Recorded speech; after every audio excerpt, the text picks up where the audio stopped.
Well, thank you. It is great to be here. We have a wonderful crowd, and we're thrilled to be kicking off our new series, From Knowledge to Wisdom, Science and the Good Life. So what makes you happy? This may seem like the most basic question we could ask, but I think we all know the answer is incredibly elusive. Clearly, happiness is not the same thing as pleasure, although it's related in some way. And it's not necessarily something that we feel when we finally get to kick back on the weekend after a really grueling week of work, because sometimes all that free time can make you miserable. And the things that make us happy some of the time don't always stay with us. They can be hard to hold on to. So we're going to be unpacking the whole idea of happiness during our conversation. We'll be talking about the history, talking about the science of what we've learned about the nature of happiness and well-being. Are people born happy or unhappy? Or is happiness a skill we have to learn? Is there a connection between happiness and virtue, as Aristotle thought, or can real schmucks be just as happy as anyone else? Is that a technical term? We'll get into that, yeah. So the title of our event this evening is A New Science of Happiness, The Paradox of Pleasure. We have a great panel, and let me introduce our speakers. Kim Azzarelli is a business, philanthropic, and legal advisor focused on advancing women and girls. Together with Ambassador Milan Verveer, she's a co-founder of Seneca Women and co-author of the book Fast Forward: How Women Can Achieve Power and Purpose. She is chair and co-founder of Cornell Law School's Avon Global Center for Women and Justice and a partner at Seneca Point Global. Prior to her work with Seneca, she held senior philanthropic and legal roles at Goldman Sachs and Avon, respectively. At Goldman, she led the billion-dollar donor-advised fund, Goldman Sachs Gives. At Avon, she served as vice president, legal and public affairs, and corporate secretary. Kim Azzarelli is an adjunct professor at Cornell Law School, where she teaches on women, law, and the economy. Darrin McMahon is a professor of history at Dartmouth College. He's the author of the book Happiness, A History, which has been translated into 12 languages, and also Divine Fury, A History of Genius, which was published in 2013. He's taught as a visiting professor at Yale, Columbia, NYU, the École Normale Supérieure, and the University of Potsdam. Darrin McMahon is a regular contributor to Live Happy magazine, and his essays and reviews have appeared in such venues as the New York Times, the Washington Post, Wall Street Journal, the Boston Globe, Slate, the New Republic, the Chronicle of Higher Education, and the Literary Review. And Barry Schwartz is a professor of psychology at Swarthmore College, where he has taught for more than 4 decades. He's written 10 books and more than 100 articles for professional journals. In 2004, he published The Paradox of Choice, Why More is Less, which has been translated into 25 languages. He's published articles in various media outlets, including the New York Times, the Chronicle of Higher Education, Scientific American, and the Harvard Business Review. Barry Schwartz, along with his colleague Ken Sharp, has also written Practical Wisdom, The Right Way to Do the Right Thing. And just very recently, he has a new book out called Why We Work. Welcome, all of you. Thank you. Thank you. So we have a pretty straightforward format. We'll be talking up here for, 50 to 60 minutes or so, and then we'll throw it to our audience for questions. And we're going to have a very freewheeling conversation. So Barry, let me start with you. Let me start with a very basic question. What is happiness? I mean, if you can sort of just come up with do you have a quick definition for that No, word? I don't have a quick definition.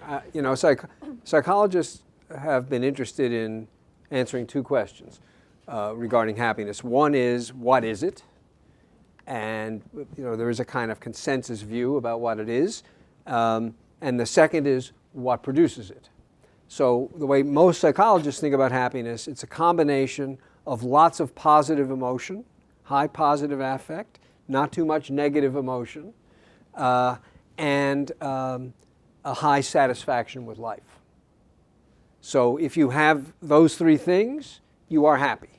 And tools have been developed for measuring happiness that are all imperfect, but they're less noisy than you might think, given how subjective the thing is you're trying to measure. So that's kind of been the accepted view of psychologists who are interested in studying happiness. And then the question, which I will not answer now, is what determines whether you're going to be happy. And most of the attention has been directed at trying to answer that question. Okay, well, Kim, let me follow up. What's your thumbnail understanding of happiness? First, I want to just take a moment to thank the New York Academy of sure. Science, of course, and the Noor Foundation, and to thank you, and also to just say that I'm delighted to be here. If you ask questions about Socrates, I'm going to say what he said. And it's just such a privilege to be with Barry, who I've been a fan of. Well, I think of happiness in a similar way, but maybe I'm a little bit more coming from a practitioner's perspective. So I like the definition of happiness that thinks about need reduction. For me, that makes sense, that you're hungry, you eat, you're happy. You like shoes, you go shopping, you're happy. Not that there's anything wrong with that. But this idea that need reduction is more what happiness is. And I like to think about happiness versus meaning, which I think we're going to get to, which is meaning for me, which creates a kind of a halo of happiness, is being able to tie something to a larger purpose. And that's really the thesis of our book, which is sort of how that's happening and why that's happening. So for me, happiness is a more simplistic emotion that comes and goes, and meaning is sort of something that, as I said, sort of transcends yourself and can last throughout time a bit more. Okay. And Darrin, I want to turn to you because the history of happiness is pretty fascinating, because it's meant a lot of different things over time. And I'm wondering if you could just give us a brief thumbnail sketch, maybe going back to the ancient Greeks. Well, you wisely didn't ask me what happiness is, because when historians get asked these kind of questions, they can't give an answer. I had an AP reporter ask me that same question when a book had just come out. So how do you define happiness? I said, well, historians don't do that. We look at changes over time and developments and shifts. And he kept pushing me, I kept pushing back. And of course, the lead line of the story was, historian writes book on happiness, can't define it. So. I like to start with the word, and it's a really striking fact that in every Indo-European language, the word for happiness is cognate with luck. This is true in English. The word happiness derives from an Old Norse and Old English term, hap. We still use it in words like happenstance, perhaps. It simply means luck or fortune. French, it's Old French mean luck or fortune. You can just go on every language, and I think that's really, really interesting. And one of the things it says is that most cultures, for the better part of human history, didn't think of happiness as something we could attain for ourselves. Happiness was what happened to you, and that was in the hands of the gods, that was in the hands of fate, that was in the hands of fortune, and most people can't control that, right? And we think of happiness very differently, but that I think is a kind of old and abiding way. Now that, shall I continue? Yeah. That notion is, in the Western tradition, broadly speaking, attacked very explicitly by Socrates and Plato, who really sort of set the Western philosophical tradition in the direction of trying to figure out how to be happy. Okay? Everyone wants to be happy. How do we bring this about? And I would argue that every major wisdom tradition, every major religious tradition poses that same question. And the thing that they all have in common is that happiness, one, is not a fleeting emotion. In fact, it's not an emotion at all. Happiness is a product of a well-lived life. And happiness takes work, right? Happiness is not something that happens to you. Happiness is something you have to train for, that you have to, Aristotle says, happiness is a life lived according to virtue, right?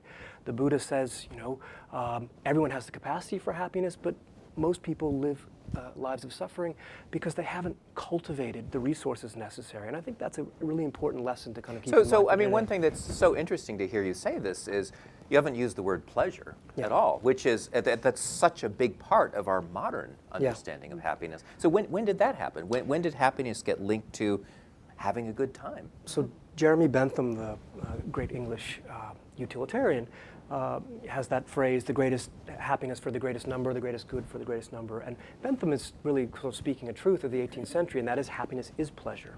That is a real shift that occurs roughly in the late 17th, 18th century. Prior to that point, no one would have equated happiness and pleasure so directly. Happiness and pleasure might have been part of a happy life, but it wasn't an emotion. So when Aristotle writes a treatise on what he called the passions, what we would call emotions, he doesn't even include happiness, because happiness isn't an emotion. Happiness is a measure or a gauge of a well-lived, flourishing whole life. Right? Some of the religious traditions accord a space for pleasure. When Christians imagine the happiness of seeing God face to face, they imagine as a kind of ecstasy Thomas Aquinas says it'll be like being drunk on God, right? So it's so great that you'll be able to look down and see people suffering in hell. That will add to your own pleasure, right? And so he has a sense of pleasure as feeling to some degree, and yet God's grace, virtuous activity are the main sort of drivers here. That is challenged in the 18th century, where happiness then becomes a kind of, something that puts a smile on your face, which is a very different thing. Well, let me bring this up to the present and turn to you, Barry. I mean, from a psychologist's perspective, what's the difference between happiness and pleasure? Well, I think the three components of happiness that I mentioned that I think psychologists kind of focus on, positive emotion, is if you experience pleasure, almost certainly that means you will experience positive emotion. And I think that whether we use the word happiness or not to describe it, the emphasis in modern industrial societies in the last half-century-ish has been the yellow smiley face. What it means to be happy is to feel good. What it means to be happy is to experience pleasure. How that comes about is secondary. Your objective is to have a smiley face as many hours of the day as you possibly can. And that maybe is derived from Bentham and the utilitarians, but in modern times, I think it's essentially completely divorced from what we do, what we achieve. There are ways to get the smiley face on the cheap. They call them psychoactive drugs. And lots of things that take effort. For most of the time that you are expending the effort, you do not have a smiley face. So I think that and it's been a problem. Psychologists write books that are meant to appeal to popular audiences, and they have the word happiness in the title. And that encourages people to think that what they're talking about is what most of us think happiness means, which is walking around with a smiley face. So they become self-help books about the cheapest possible understanding of what it means to be happy. What it means to be happy is that you experience pleasure. Those are Is one of the differences that pleasure is fleeting, whereas happiness is something that's more longer term? I think, and I think Darrin was trying to suggest this, happiness is an achievement. It's, or at least from Aristotle on, happiness is something that you earn by doing good things, by being a good person, by achieving excellence in various aspects of your life. It's worth having conversations about what it means to achieve excellence. I don't think that's an uncontroversial idea. But it is work to be happy. This is not the way most people think about happiness, I would say, in modern society. You have a problem now with your panel because you have three people agreeing completely. Well, we can change that. So, I was just going to, we'll talk about Socrates in a minute, but I was going to say that actually what I wanted to get to really was what you talked about, which was the definition of happiness today that we have and that I associate with, and I think modern life associates with this pleasure, happy face, yellow happy face that you're talking about. And I do think that happiness should be more of a lifestyle, which is this concept of you have to work for it. It's the byproduct of what you're doing. You have to have an active approach to it. You have to have a game plan, just like an athlete has a game plan to achieve its goal, his or her goal. You have to have a game plan about how you're going to live your life. And it's a cognitive process. So you have to think about it. You have to have a plan. And then you have to go act on it. It's an in vivo concept of going into the world and acting and learning. And it's sort of an evolutionary process, and the byproduct of that, if you have this larger arc of meaning, which I hope we'll talk about, is the happiness that I think both Barry and you were talking about. So that's why I think the panel. Well, I want to come back to the word virtue, which we associate that with Aristotle. I mean, he saw virtue as being a core piece of happiness. Sort of my understanding of virtue is it's doing good in the world, right?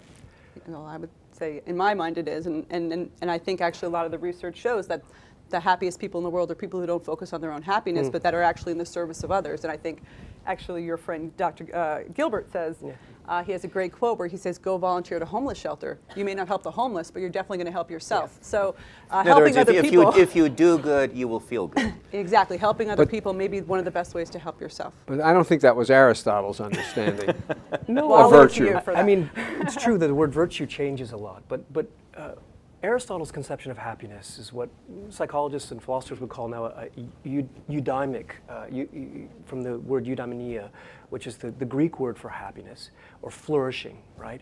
As opposed to a hedonic conception, which is about pleasure. Aristotle believed that living virtuously, which for him meant living well, right? Living as one is supposed to live, realizing one's full potential. Potential that most people won't realize, frankly, because it's too hard. Living well will have as a byproduct pleasure. There'll also be pain. But virtue is its own reward in this respect. And one of the things I think is so exciting about the new research, psychological research on happiness that people like Barry have been doing, is that in some ways they're validating older notions. So our colleague John Haidt, who's a social psychologist, wrote this wonderful book, The Happiness Hypothesis, Finding Modern Truth in Ancient Wisdom. Aristotle says one of the virtues is magnificence. You've got to be generous. You have to give your money away, right? That is a key element of a flourishing, happy life. But and it turns out that's true. So, don't we all know people, though, who they've devoted their lives to doing good, saving the world, and they're sometimes miserable. You can just you can look at them and you just say, it's just sort of like they've become martyrs almost to try to do good. And so are we really willing to sort of conflate these notions of virtue and happiness? That hasn't been my experience. I haven't seen that actually. The people that I feel that I've, in my life experience, and really after interviewing 70 people for this book, I actually find it the opposite. I think the people who focus more on themselves are the least happy people that I've met, actually. And the people who are able to go out and do something in the world, it gives their life a perspective. And we talked a little bit about this before, which is that it really depends on how you're defining what success is, what happiness is. And if you have a very narrow perspective on what success is, and we were talking about how narrow it really is, it's you're only seeing the immediate vicinity of your world. You're not seeing the way other people live, and so you have a super narrow perspective. And there's a great interview that I did for the book, and it actually really was part of my own experience of the book, which was this Virtue Foundation, which was working in Cambodia, and there was a baby who was doused with acid. And this Dr. Light, came back, and he had seen this baby. He had worked on this baby, he had operated on, and I saw this film about this baby. And I was working at the time at Avon, and I had been doing a lot of great work in my life. But until I saw that child being doused with acid at 6 weeks old, I didn't realize the way the rest of the world was really living. And it changed my whole perspective about what I could do from where I was sitting. And I have found that the more that you can get out of your narrow frame of reference and expand, and I think Barry speaks about this very well in The Paradox of Choice, which is the curse of expectations. What are our expectations about success? How are we defining success in this culture right now? And how narrow is our framework? And I think people who actually go out and really get out of themselves and help other people, it changes their perspective about what normal is. And it's not your media friends and keeping up with the Kardashians, but it's what is normal in this world and your definition of normal. And you realize that gratitude really, I think, becomes one of the keys that can unlock happiness and meaning. And so I have actually found it's the opposite. But I do think, I think it's possible to live a good life, a virtuous life, a life that serves other people, and be miserable. And the question is, how is that possible? And I think that that the answer is that happiness, meaning positive emotion, is not just about being virtuous. Right. So you talk about defining success. Suppose your aim in your life is to eliminate global warming, and you get 80% of the way there. And on your deathbed, I ask you, are you happy? And you say, I am miserable, because I thought we would eliminate global warming, and all we did was take a few baby steps in that direction. So you're unhappy because you failed. You had what you might argue are unreasonably high aspirations. Yes. And it raises, though, an interesting question. Is it possible to you to say of someone, he or she is happy, even though he or she says they're not? That is, one view, and I think this is not unlike what Aristotle might say, is that happiness is actually an objective, not a subjective state. If you have achieved excellence, you have achieved a eudaimonic condition, you have lived out your purpose as a human being, then whether you're walking around with a smiling face or not is incidental. What matters is that you have done what human beings are supposed to do, and that makes you happy, even if you're in fact mostly depressed. Now, most everybody in modern society thinks that happiness is entirely subjective, right. So that if I say I'm unhappy, you can't say no, you're not. Right. You're happy. That just makes no sense. It's incoherent. We get to say whether we're happy or not. You get to say whether we should be happy, but you don't get to say whether we actually are happy. That's our private province. We don't have to think about it in that way, but that certainly has become like second nature. Yeah. I get the sense that maybe this word happiness is a real problem. I mean, the more I hear you talking about it, the less I understand it, I have to say. Well, I think that's true of people who do research in it too. Yeah. But I think that's true. I was actually thinking about that when we were preparing. I thought, you know what, we really need to talk about what we mean by happiness, and that's why you start with the definition. But you have to think about it in the context of sort of modern life, right? And then think about, you know, what does that mean for each person? What is that purpose? And if you can come up with that purpose, then you do have that larger arc that at the end of your life you might say, you know, I did what I was supposed to do. And that led to the ethos of happiness, or the byproduct of happiness, as you say. And so I do think the life well lived is the life where you've done what you needed to do, whatever that is for you. And then I think that's a very subjective question, which is, what does purpose mean for each individual? That's a different question. Yeah, I don't think the problem is with the word. The problem is with us. We've cheapened it, right? So, you know, we have advertising campaigns that tell you can, you know, be happy by just opening a Coca-Cola or by going to Disneyland. Well, you know, no one actually believes that, and yet it's sort of symptomatic of the way in which we think of happiness as something easy, right? It's something just supposed to, you know, it's almost a natural right. We're just supposed to have it. And most cultures, as I say, haven't thought about happiness in those terms. They've thought about it in a very different way. What does it, if you're talking about the difficulty that is required to be happy, explain that. Well, again, if we just make it pleasure, it's not difficult at all, right? You can get a back rub, eat a chocolate bar, you know, have a shower, etc. And all those things give one pleasure, and that's fine. But if we're talking about, you know, living a flourishing life, well, that is hard, right? That does take training. It takes self-knowledge, it takes acting and doing in the world, it takes self-cultivation, self-realization.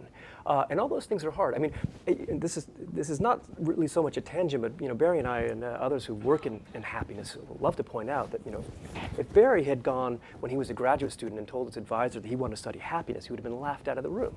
Psychologists are doctors. They study pathology. They study what people make sick, right? And what make people sick. Freud said that, you know, the whole goal of psychoanalysis is to make people ordinarily unhappy, right? Because you can't cure the human condition. Economics, which is now a huge growth industry in happiness, you know, it was the dismal science, right?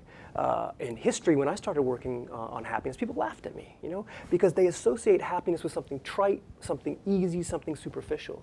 Now, there are kind of deep reasons in Western culture why that is the case. I think we've tended, and, you know, both the Jewish and Christian traditions have kind of deepened the sense that suffering is deeper somehow. It's more profound, and that happiness is cheap and easy, but happiness isn't, you know, if you think of it in this larger sense that we're all talking about. So Barry, let me follow up on that. I mean, there really is a new science of happiness. There is a new science of happiness, but you know, a colleague of mine at the University of Pennsylvania, Martin Seligman, had a lot to do with giving it shape. He defined a field that's come to be called positive psychology. And the question is not how do you move people from -6 to 0 on some well-being scale, but rather how do you move them from +2 to +7, which psychology had completely ignored. But when he writes books about this, he doesn't call his books happiness. He calls his book authentic happiness, to distinguish it from the yellow smiley face kind of happiness that he assumes that most people have in mind. So there is now a lot of information out there about what promotes well-being. And none of it is easy. It's, you know, work you care about and you feel you're actually achieving something in. It's close relations with other people. It is not easy to develop and sustain close relations with other people. Those things take work. The easy stuff, you know, the stuff that puts a temporary smile on your face, doesn't produce, quote, authentic happiness. But at the same time, there are books that kind of try to tell you it's hard, but here are a few shortcuts. Sure. And that unfortunately conveys, you know, just feeds into the notion that happiness is easily attained. And you know, there's a romantic attachment to misery and suffering. For years, one of Seligman's main obstacles was to convince people, of Darrin's point, that to be happy does not mean that you're an idiot. You know, look, most people have this view that every artist worth taking seriously, every novelist, every composer, every painter worth taking seriously was miserable, and the suffering of the artist is what produced the art. As an empirical matter, this is false. There are people like that. There is Van Gogh, but there are also plenty of people who are not miserable who produce great art. But we have really just assumed that if you think deeply, you can't help but see the tragedy that is the world, and that is the human condition. And if you don't see that tragedy, it's because you're superficial. It takes a lot to overcome that bias, which is essentially baked into the culture, I would say. So do you think, if we all know people who just seem sort of naturally happy, do you think people are kind of born that way? Do you have a genetic There's evidence. predisposition towards that, or is it something that they've worked at? Well, there's evidence that approximately half the variation among individuals in well-being defined as, in happiness defined as positive affect, high positive affect, low negative affect, and stuff like that. About half of the variation is genetic, the evidence suggests. About 10%, this is astonishing, is a function of what actually happens to you in your life. 10%. That's minuscule. I mean, where you live, who you're married to, that kind of stuff, whether right? you get into Harvard Yep. or you don't get into Harvard, that, whether your marriage falls apart or your marriage is successful. These gigantic things, 10%. And so what's the remaining 40%? The remaining 40% is how you interpret the things that happen in your life. And that, the argument goes, is trainable. You can't change your genes. We agree. What happens to you is as much a chance as anything else. It's out of your hands. But 40% is a huge amount that you have control over by, for example, being satisfied that you've eliminated 80% of global warming instead of pissed off that you didn't eliminate 100% of global warming. By being thrilled that you got into Brown rather than crushed that you didn't get into Harvard. So the way in which we construe the things that happen to us, and you can learn to do these construals in a helpful to your own well-being way or a destructive way, is where most of the action is, at least according to, and these are trainable. You can sort of do cognitive behavior therapy for non-pathological people to move yourself from 0 to +6. Isn't there another word for this? Resilience? Well, resilience in a way. is a little It's part of different. it. Yeah. But I mean, it's sort of like, are you going to sort of obsess over the things that seem to have gone wrong, or are you going to sort of get on with things? I mean, yes, but I think resilience is not so much about how you construe bad things that have happened. It's about how you respond to those bad things. Do you pick yourself up off the mat, or do you wallow in misery? So resilient people are people who can experience disappointment and failure and turn up for work the next day and try to get past their obstacles. But It's even not resilience about, requires training. You see, I think what you're saying, which is so important, is that happiness requires training and work. The 40% is how you are interpreting. So even resilience requires some level of training. You can train yourself to be resilient. So I think your point about the 40% is really the key. I mean, that is the key thing. And what you said earlier about, it's hard work. You have to, again, as I was saying earlier, make a plan. You have to take it seriously. I was talking to this young kid the other day, and he said, and I really gave it a couple of days thought. My thing is going to be, I'm going to be an athlete. I thought about it for 3 days. What's my thing? He gave all this thought, and he said, and now I'm committed to it, and every day, this is what I'm going to do. And that's really happiness, too. You have to be committed to a lifestyle. It's a lifestyle. It's not a moment. It's committing to having that cognitive process where you're training yourself for how you're going to react to things, how you're going to live in the world, what your expectations are, setting the right expectations, not thinking you're going to solve global warming, really being realistic about things. And I think we talked a little bit about this before, but the media, not your media, but the media at large is not helping us in some ways because we're exporting a vision and a definition of success and happy face happiness to the rest of the world and setting expectations. I want to come back to this notion of the 40% of our happiness is determined by how we interpret stuff. Is that to say that we have to learn how to tell good stories about our? I mean, is it all about? It's sort of we can either tell good stories about what happens or bad stories, and the trick is to tell a story in a good and a positive way. Right, but so there's a very fine line that you need to walk here between telling a story, giving an accurate narrative about what has transpired, and lying to yourself. And being delusional, right? So the trick is to tell yourself a good true story instead of a bad true story, not to deceive yourself. But it's easy enough to imagine that the recipe here is put positive, spin, everybody's favorite word, put positive spin on stuff no matter how bad the stuff is. That's a terrible lesson Life to draw. strategy. Among other things, there are two different kinds of work that are needed for people to be happy. One is the work you do on yourself, which is about how you construe. And that's important. Much more important, I think, is the work you do in the world. That is, are you in fact being successful? Are you achieving excellence? Are you cultivating the virtues? And I don't think that you get that on the cheap by telling yourself pretty stories about what a virtuous person you are. You actually have to be virtuous in the world, and that's even harder than learning how to construe ambiguous events. Right. I mean, and there are a lot of virtues that one can learn, right? Kim mentioned resilience. Optimism can be learned, right? Yep. You can learn to look at the glass half full rather than half empty. You can learn to be grateful. You can, it's cognitive behavioral training. You can remind yourself what you have to be thankful for. You can change the frame. You all talking about frames, and I love this study. There's a study that looks at the subjective well-being of Olympian athletes who've won a medal. And the gold medal winners are really happy, right? And the bronze medal winners are really happy, right? Those poor silver medalists, It's like, Makes and so you want to, reframe the way that you look at the world. It's really but, true. I will say just one more thing, and that is that, when Barry mentioned this idea of kind of 50% variation is genetics, he's talking there about mood, right? It's people who wake up happy in the morning, and I don't. I'm grumpy, I have low affect.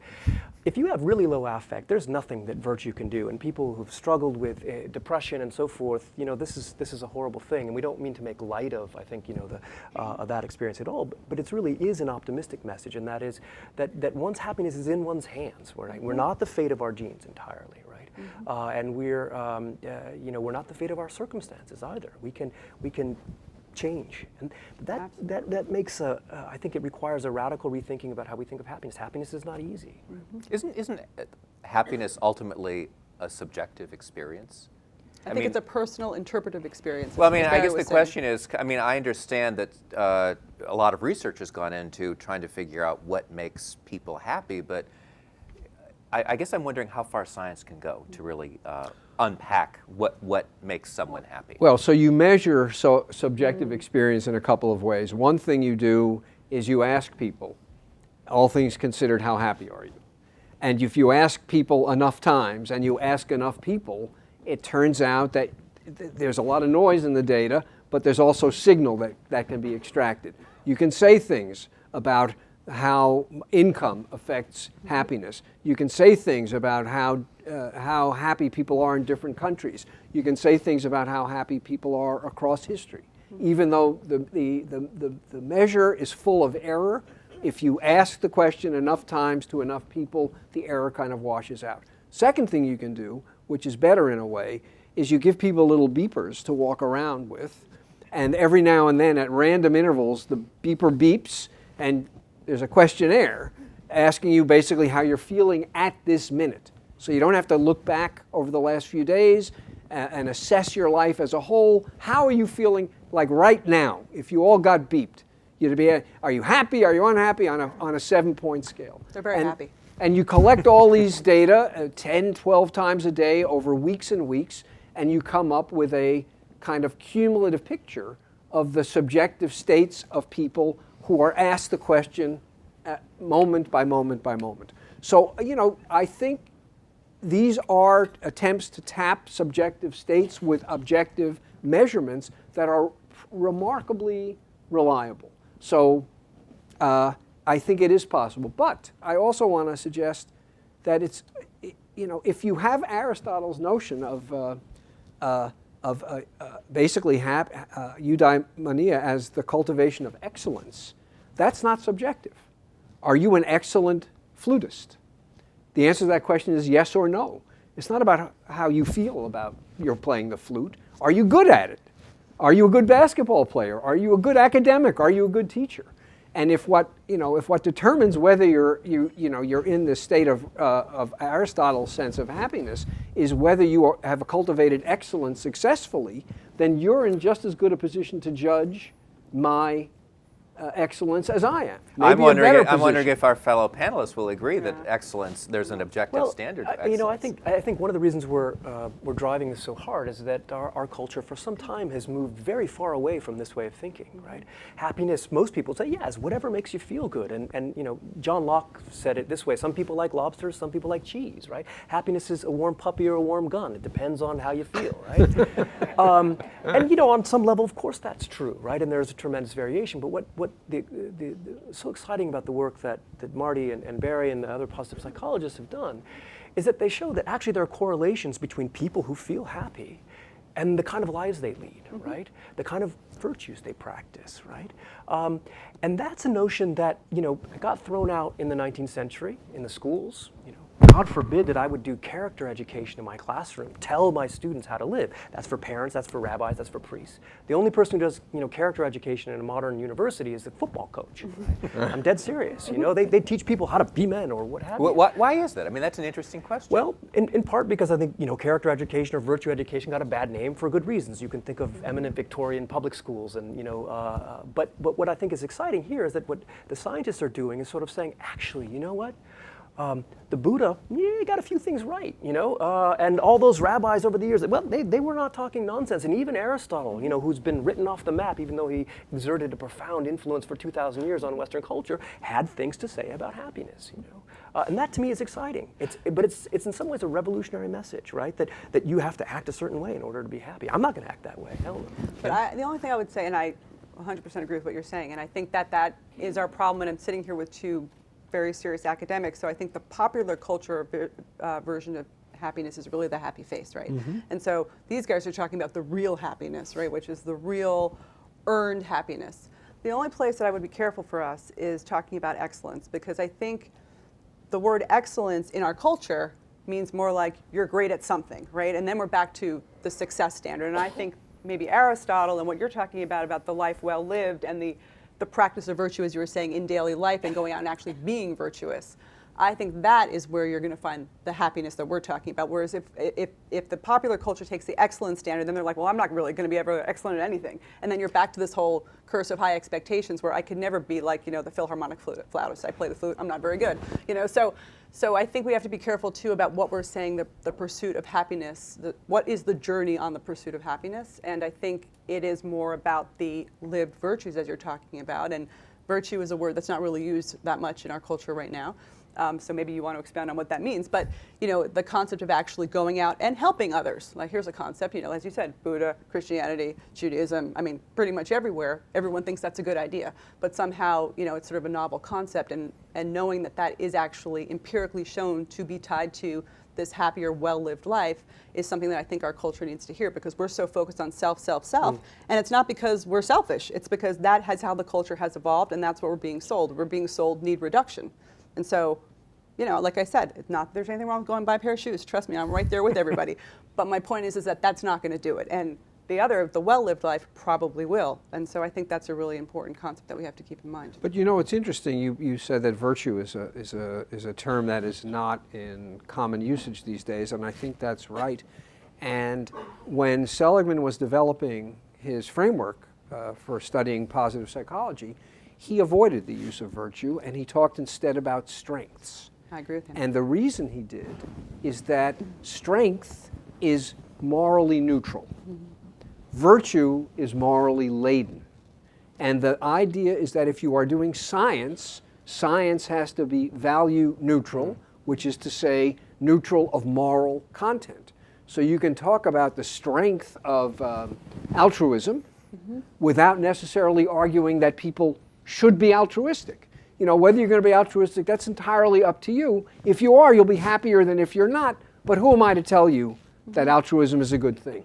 You can't say that. You can't be quite so neutral about it if you describe altruism as a virtue rather than a strength. And it was a very deliberate decision to demoralize these virtues, to make them more palatable to the tastes of modern social scientists. Well, I think not demoralize them. I think change the language so that people wouldn't reject it and. No, but I Yeah. mean literally demoralize in Yeah. the sense of taking the moral content out. Does So it's mo- now just a description, not an evaluation. does money make us happier? So the Latin term for poor is misere, that gives us miserable, and the Romans knew that to be poor sucks. It does, as it turns out, and people can romanticize it, but as Barry will tell you, you need money to be happy. Aristotle recognizes this as well. Happiness is a luxury, right? You only can worry about your happiness when you've taken care of the basics. And yet it turns out that you don't need as much money as you might think to be happy, and there are diminishing returns after about $75,000 a year. Is that the way Well, the it figure is turns about? out, yes, the Yeah. definitive study on that was done by Daniel Kahneman and a colleague named Angus Deaton. It was published in Science about, I don't know, or PNAS about 6 years ago. So if you divide happiness into emotional well-being on the one hand, smiley faces versus frowny faces, and life evaluation on the other hand, what they find is that when it comes to emotional well-being, once you're making $70,000 a year, there's no additional bang for additional bucks. You're talking about Americans, right? Americans. But it's a very low number for Americans. I mean, I would certainly have thought that it didn't plateau at 70. I mean, you can barely live in a cardboard box in New York on $70,000 a year, right? But when you're talking about life evaluation, it does not plateau. Then how is my life going overall? Richer is better, and it doesn't seem to flat. I mean, it's got a negative slope. It's not linear, but it doesn't flatten out completely. Now, this is significant because we used to tell the story that money doesn't buy happiness, and that looks like maybe it's not totally true. Money seems to buy happiness, but one possible explanation for this is how do we evaluate how our life is going? Exactly. It seems to me we suffer from a lack of standards for evaluation. So the gold standard, the proxy that helps you answer the question, how is my life going, is how much money am I making? So it may be the reason that it doesn't flatten out is that the only way to know how your life is going is by looking at what your checkbook And I should balance just is. add that's cross-cultural, right? If you look at breakdowns country by country, the wealthier people in the culture tend to be the happiest. And when you look at lists, if you've all seen them, of the happiest countries in the world, they're prosperous first world developed nations, Scandinavia, Canada, United States, etc. Everyone that but shouldn't really France. surprise us. But I think but I think we have to, again, the nuance of what you're saying is so important, because the takeaway is not having more money makes you happy. There's diminishing returns after a certain point, and how your evaluation of what's making you happy is monetarily based at this point in our culture. So that's really, again, back to the cultural issues. That's a cultural issue. It's not. It's how we're framing the question. Well, I mean, because partly one of the values of success in America in particular is, you're more successful if you make more money, right? So Well, that Webster's definition. So it's a loop here. But it's being challenged. So recently there was a challenge, Webster's dictionary, how they define success is being challenged. And it's fortune and fame, and people are saying, no, it's life satisfaction, it's contribution, it's how much time I spend with my family. And actually Barry's recent book, which I read and thought was very good, and love actually, really talks about that, which is, and this is sort of the basis of our research, which is what really brings you satisfaction in your work and what brings you satisfaction in your life.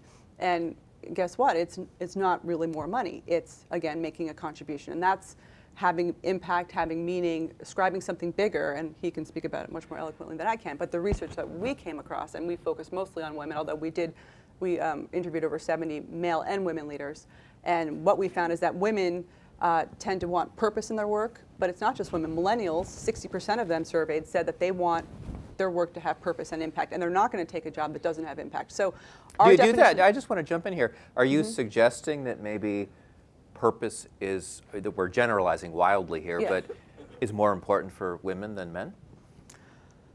Well, between the ages of 35 and 55, the research basically shows that women want purpose in their work.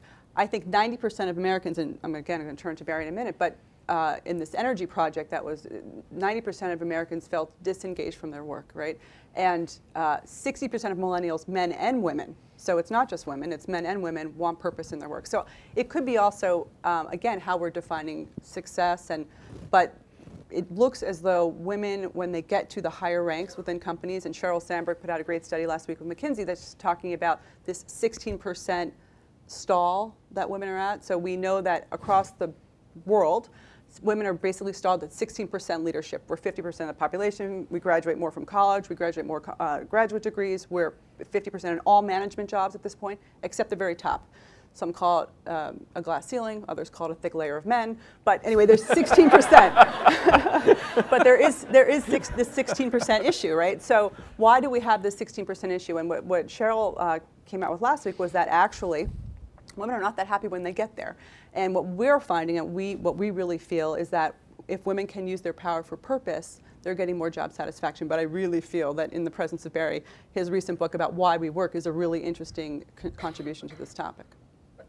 Well, you're very kind, but I I can't speak to whether there's I certainly don't know whether there's a gender difference, and I can't speak to whether there's a generational difference.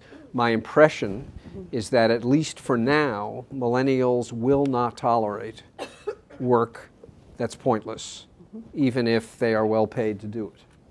So if you want to hire talented millennials, you're going to have to find a way of making the work they do important.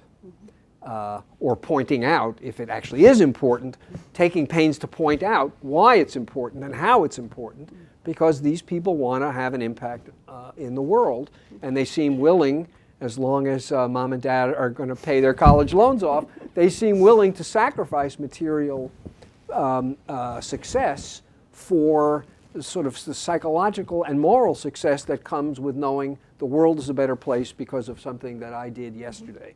Whether this will last as they accumulate the responsibilities of middle age, like mortgages and kids, remains to be seen. But at least at the moment, they won't settle for the things their parents were more than happy to settle for. And I think that bodes very well for the collective well-being of the generation as it moves into middle age. If they hang on to this value, they will be happier people than their parents. Do we have a sense of whether all the technology that's at our fingertips now, especially our electronic screens, is that making us happier or less happy? So there's one study, quite a lot of research on this now. We know that people who describe themselves as happy or very happy have good social networks, they have friends, they have good marriages, they have good relationships. Again, not so surprising, but it's true. And so one might think that having 1,000 friends on Facebook would increase your well-being, but it turns out it doesn't really at all. That should tell you something. I think it's bad. For a couple of reasons. One is that people don't post on Facebook. I got up, I brushed my teeth, I made myself coffee, some coffee grounds got stuck in the cup, and I went to work, the subway was late, it was crowded, I couldn't get a seat, blah, blah, blah, blah, blah. I went through the day and I came home. This is not what people put on their walls, I don't think. I don't read anybody's Facebook pages. They put up on their walls the best days they have. And you look at their walls and you compare your average day to their day, and you can't help but conclude, my life sucks. What's wrong with me?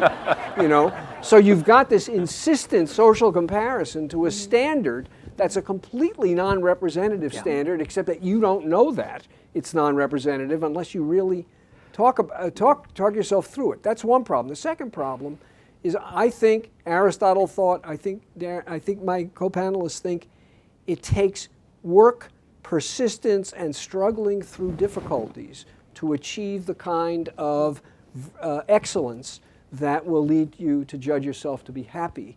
And this is a culture, thanks in no small part to social media, to digital media, that expects instant gratification.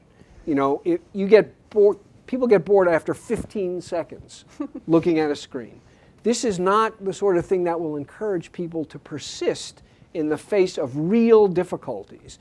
and sort of push their way through the difficulties to reach a different level of achievement in academic work, in music, in their relations to other people, whatever it is. So I think we are basically creating people who lack the discipline to to stay with it through hard times. I could be wrong about that. Does anyone want to take issue with Barry's assessment? I do.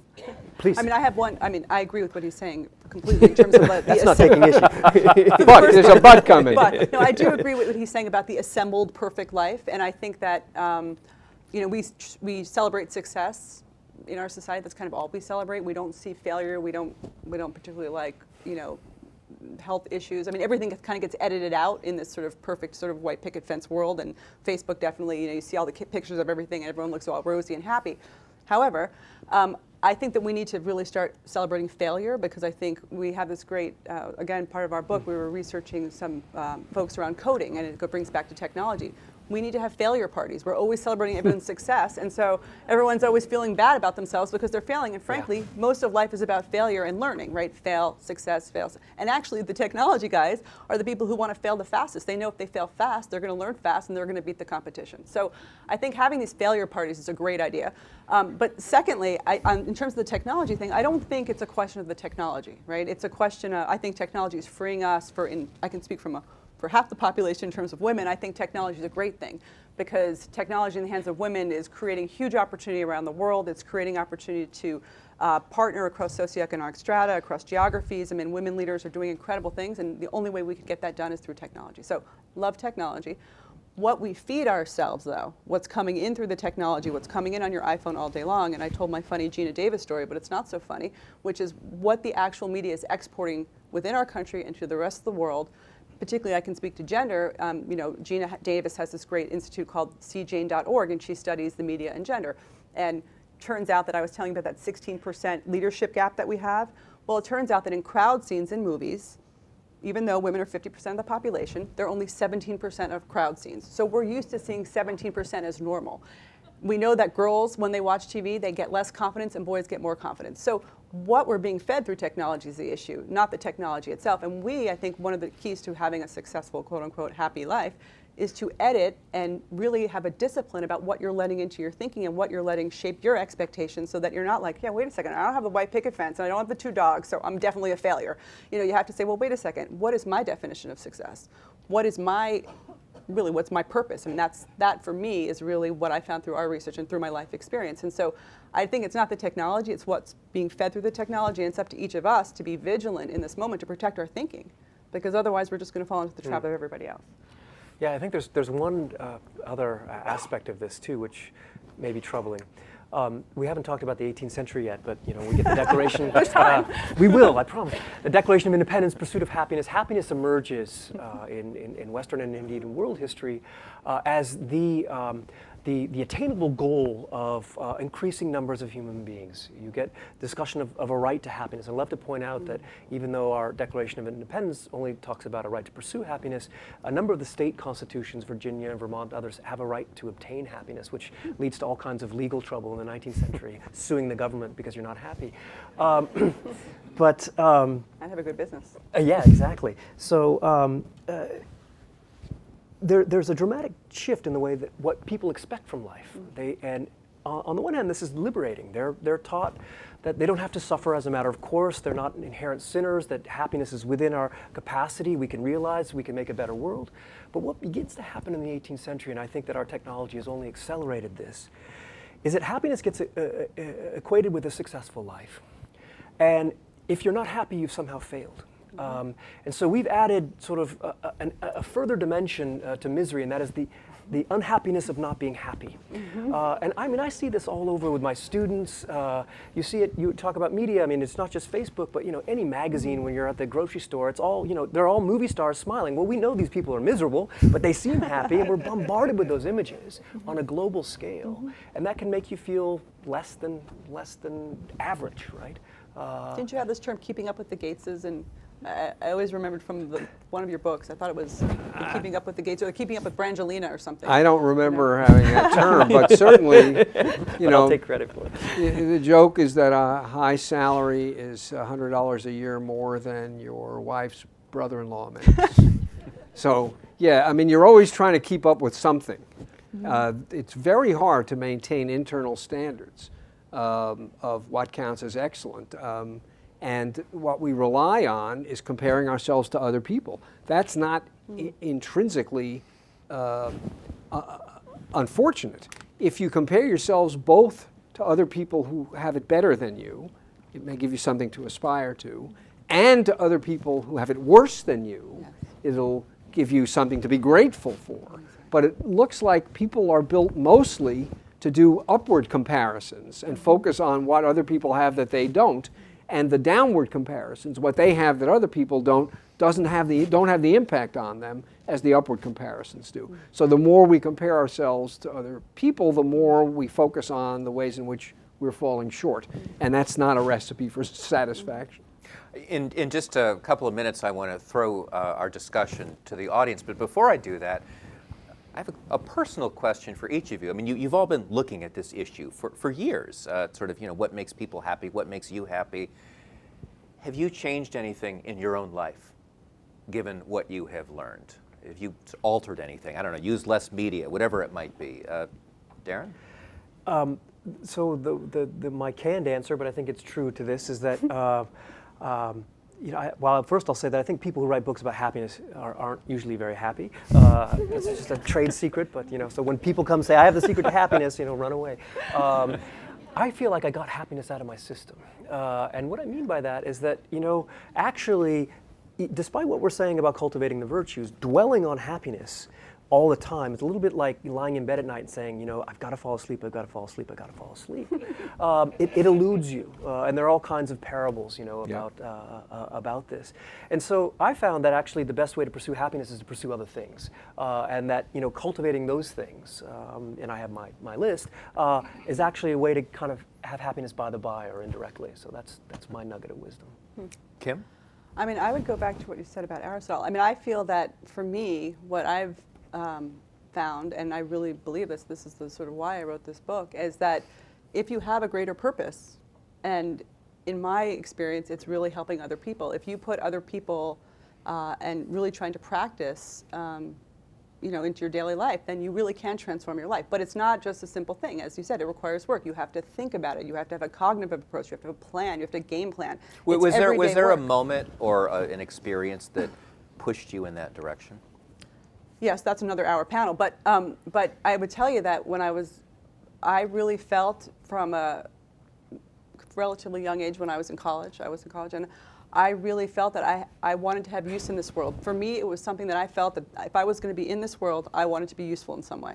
And it was something that haunted me. I just knew that there had to be something more. And it couldn't just be about me hanging out at not that there's anything wrong with hanging out at the parties. I like the parties just as much as everybody else in college. But I thought, really, am I going to do this for 25 years and I'm going to shop and then I'm going to get a great job and is this it? Because it's kind of boring, to be honest with you. So for me, I thought there had to be something more. And so really I wanted to be useful in this world. That was my thing. But what I found, of course, now 20-something years later since college, what I found was that really it is having this larger arc of purpose. For me, it is, and there's a great quote in the book. He says that, you know, when you have this larger arc of purpose, the day-to-day dusty storms on your, you know, the day-to-day ups and downs of life become dusty storms on this journey. And so for me, it's been about trying to have that active thinking, you know, reframing my thinking every day. Today, you know, when I get up in the morning, it's not like I wake up every morning, I'm so happy. My husband's over here, he'll tell you, some days I'm not so happy when I wake up. But, you know, the reality is it takes work, as Barry's saying. And what I find is that the more you work at it, the more you develop the tools and the skills. And so yes, it has changed my way of living. And I think that for me, having that larger arc is everything. And so I stay away from the word happiness so much, but I thought about it a lot for this panel. I really think this concept of meaning is really more appropriate for our culture because it's going to be very hard for everyone to reframe what the word happiness is when we're all used to seeing the emoji smiley face on our phones. But I think having meaning and having something larger, whether it's helping other people, whether it's your family, whether it's just something that can transcend the self, basically, That to me has changed my whole way of living. And I gave up lots of things. I gave up things that people might think were very successful things that why would you ever give that up? But I knew for me that wasn't going to do it. So yes, this is how I've been trying to define my life, and it's an everyday practice. It's not like, oh, I figured it out. It's every day. Barry, what about you? Well, so no one's going to believe what I'm about to say, but it's true nonetheless.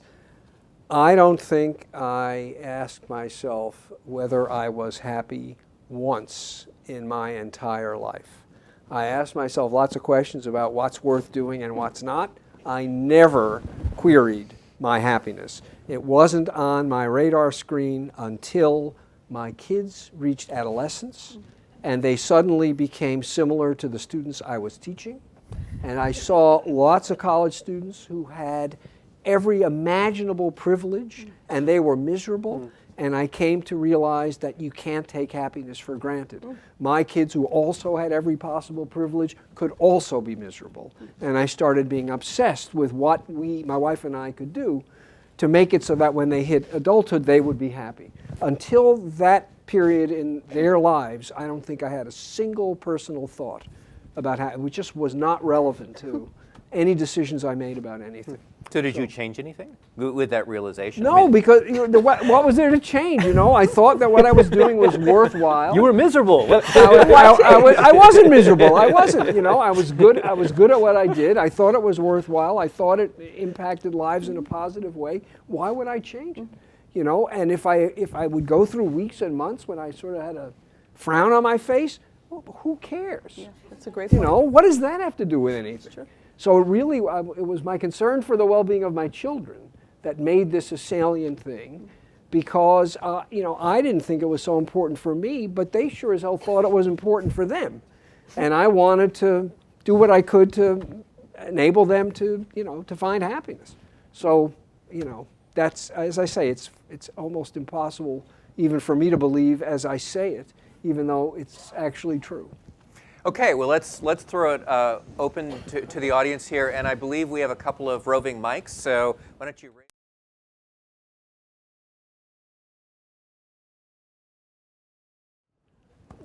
Well, I think we mostly agree with you about happiness being a byproduct of something else. That's essentially what we've been trying to suggest. Although we may not totally agree with one another about what the something else is, there is a something else. The one thing I can tell you about looking at happiness through the lens of unhappiness is that, oddly enough, positive emotion and negative emotion are not negatively correlated. They're independent. What that means is that it's not the case that if you have a lot of positive emotion, it means you don't have a lot of negative emotion. You can have a lot of both. You can have a little of both.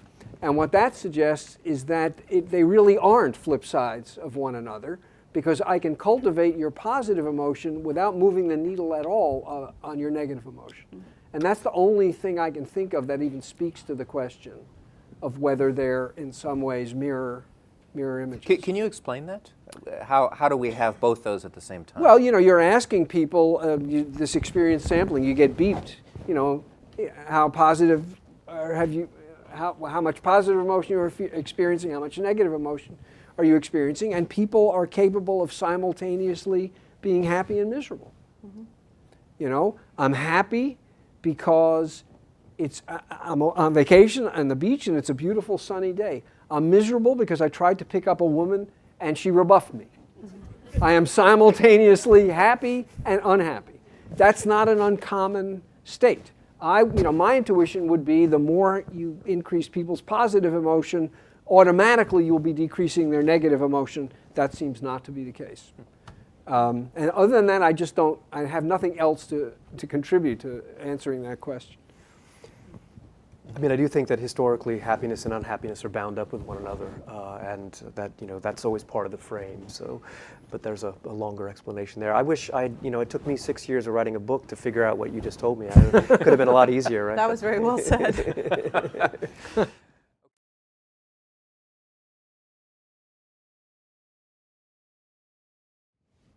Well, that's a famous study. It's actually was done a long time ago, and it isn't quite as dramatic as you described it. Just for the sake of accuracy, immediately after winning the lottery, people are, and it was $50,000 prizes or more, which in those days was actually real money.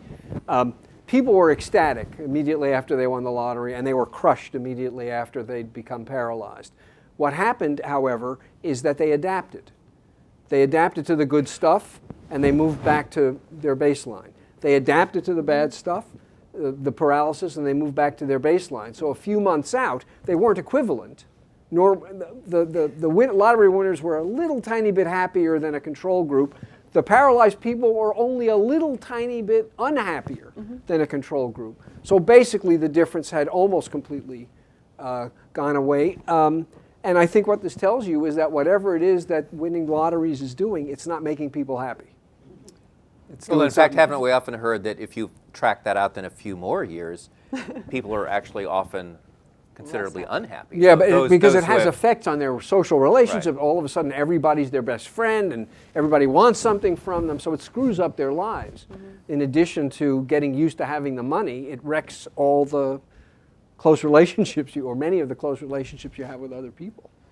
I just, one point that I just want to bring back, and it might be just my focus on the word happiness, but I think that, again, I think maybe life satisfaction, I'm just trying to think of another way to express happy. Life satisfaction is really, because when you talk about being unhappy and being happy, those two emotions, I mean, to me, those are emotional states, and we are constantly in flux, right? I mean, like you said, you can be happy and unhappy at the same time. I think about the bar exam, the least happy period of my life, right?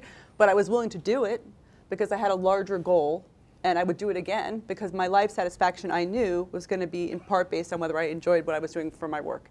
So I think I don't want to leave with people thinking that achievement and success equals happiness, because I think what we're trying to say is the definition of happiness is a different kind of definition than the smiley face. It's more about life satisfaction. And to get there, it's not necessarily about achievement and success. It's really about the journey and how you're experiencing your life. I don't know if you could. No, I completely agree, and that word success means a lot of things in our culture, and we're not, I don't think, talking about conventional success, and I absolutely take your point that we live in a world of manufactured happiness, right? We have an entertainment industry that's designed to entertain us, right? Disneyland is the place where happiness lives. You know, I used to live in Florida. I've taken my kids to that place so many times. God, never again, right? But those are images of happy people bought on the cheap, right? And I think our culture sends that message all the time, that, you know, it's easy to get happiness. You just, you know, there was a BMW ad, happiness is the curve, right? Nothing against German automobiles, like them, but, you know, if you really think that's going to bring you happiness, well, you've got some property. It's going to be very disappointing. Just to sound one small note of disagreement, I do think that happiness is a success term. It's not just about the journey. It's also about the destination. There can be more than one definition of what counts as success.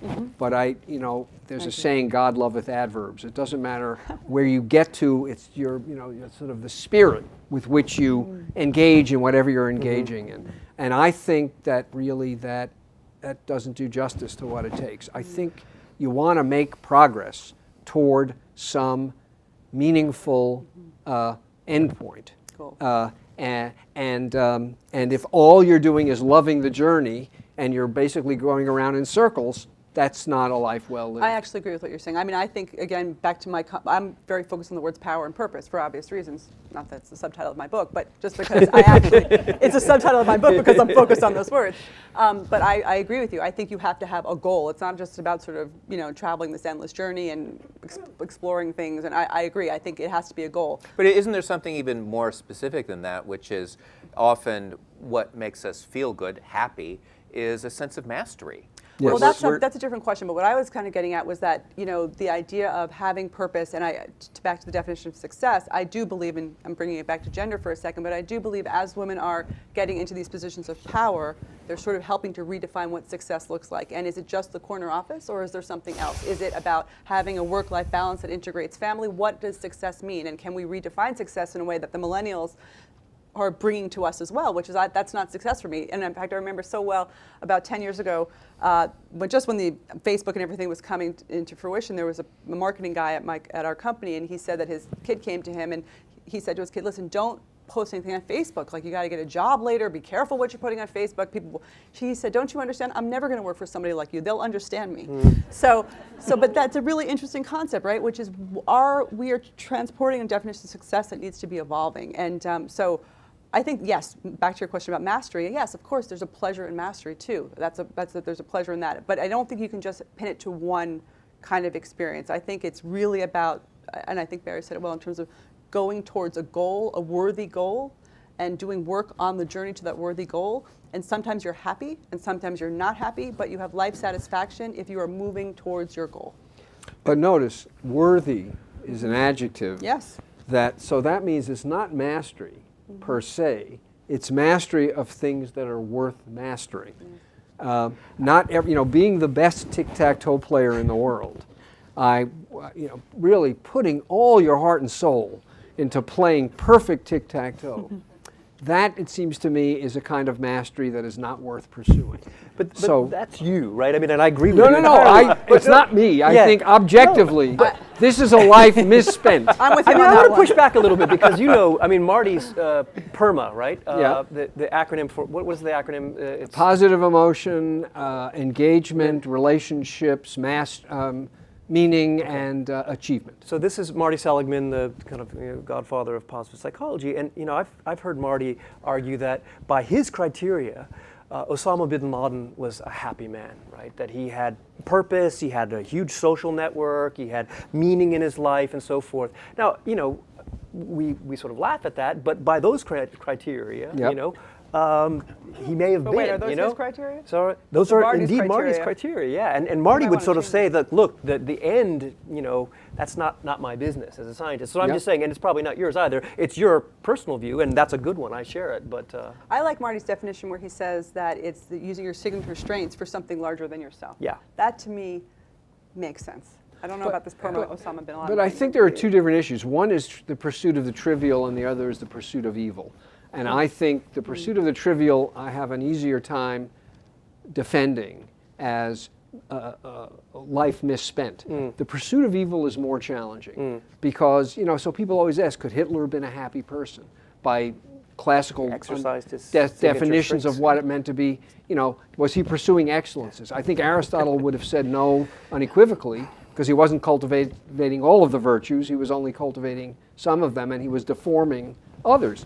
By Seligman's criteria, I'm not sure that you could come to the conclusion that Hitler's life was a failure or Osama bin Laden's life was a failure. And that, I think, raises real problems, since mostly we like to believe that if you're, you can't be happy doing miserable things to the world. And if you can, then we have the wrong understanding of what happiness means. Or that person might be delusional.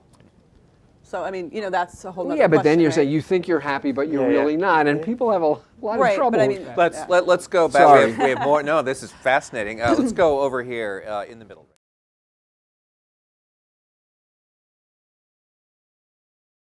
Well said. It does, and the utilitarians acknowledged, although it didn't quite fit into their formal notions about what utilitarianism was, that there are higher and lower pleasures. Far be it from me to tell you what to do, but some pleasures are better than others. Didn't. What, they didn't? No. Mill didn't? John Stuart Mill did, but he's reacting against Bentham and his Mill. father. Anyway, Mill. Historical banter, sorry. No, that's fair enough. The psychologists are always talking about history, and I hate it. Mill certainly had the notion that some pleasures were better than others. In other words, some things were worth pursuing more than other things were worth pursuing. And so he would say probably that this spiral you're talking about isn't automatic, but to the extent that it happens, what it's doing is enabling people to pursue the things that are really worth pursuing in virtue of our humanness. But maybe you could talk about Maslow.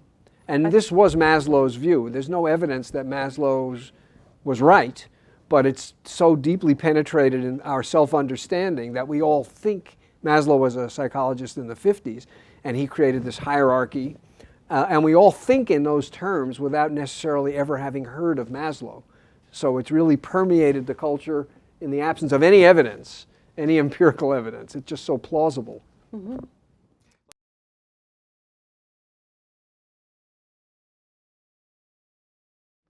I think that's a terrific question. I think that the person who wrote about this, who has done the most along these lines, is a psychologist named Sonia Lyubomirsky.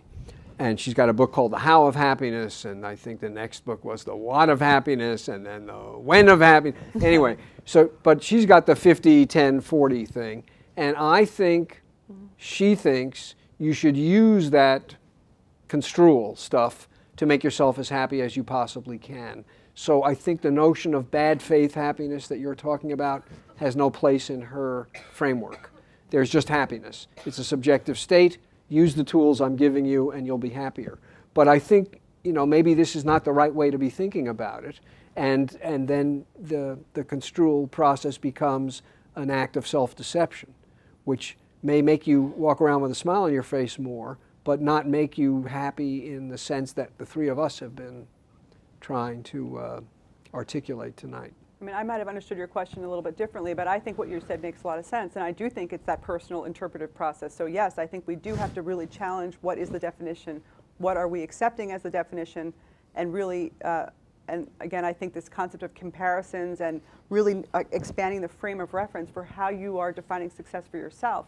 And I don't know if it's Sonia, but in that 40%, I thought what was the real variables that you could control beyond the 50% genetics and the 10% of where you live, who you're married to, blah, blah, blah. The 40% is really, from what I understand, to be self-actualization and development, physical health, just well-being physically, and then helping others. So those are three things that you, for the most part, can control. This whole idea of, your own development, I mean, that is within your ability. And so I think, developing your frame of reference, developing yourself, and the self-actualization concept that you were talking about is a really important one.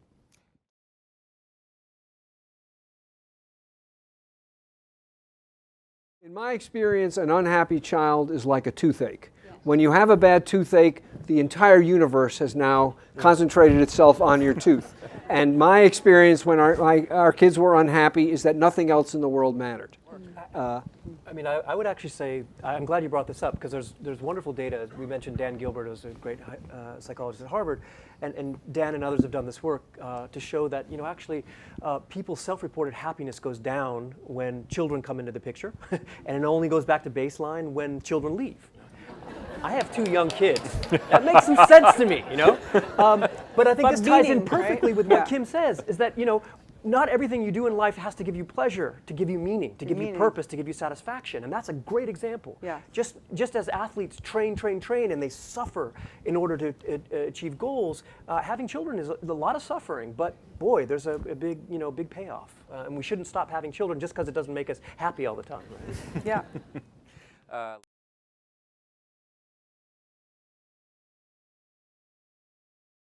Right, so that's a great question. I mentioned some of this before. There's a lot of noise in first-person subjective reports, a lot of variability that's unexplainable. So if you ask a lot of people, and you ask the same people over and over again, you can reduce the noise and extract the signal. So that's one. 2, the judgments of happiness you get from self-reports looking back on some period in the past correlate highly with the judgments of happiness you get when people get beeped and asked, how do you feel right now? 3, they correlate highly with third-person reports about how happy your friend or your sibling or your spouse is. So there are 3 different kinds of data, each of them by no means like subatomic physics. Maybe actually it is like subatomic. I don't know what the hell they're doing. So, the 3 sources of data are difficult to interpret unambiguously, but they seem to converge on a common picture for any given individual, suggesting that we actually are measuring something real, and even maybe we're measuring the thing that we think we're measuring. But can we get it better? Probably we can get it better. And people keep trying to refine measurement techniques because it's not easy to get objective measurements of subjective states.